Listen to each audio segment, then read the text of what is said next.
धंदे तरी करत जा। तुझी तरी रोजचीच कटकट आहे। जेवायचं असताना 4 वाजता उठायचं, मी सुरू करणार आपली शेती।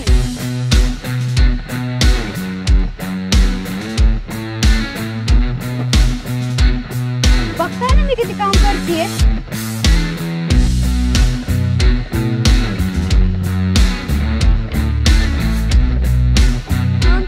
आम्ही काम करतोय, मध्ये बिया लावायच्या आहेत। चला तर मग ते आणायला जाऊया। हे आहे तुझी भोपळ्याच्या बिया। त्यातून विजा तर खूपच कडक आहेत आणि पाऊस येण्याची पण शक्यता आहे आणि त्यातून वारं तर खूपच सुटलंय।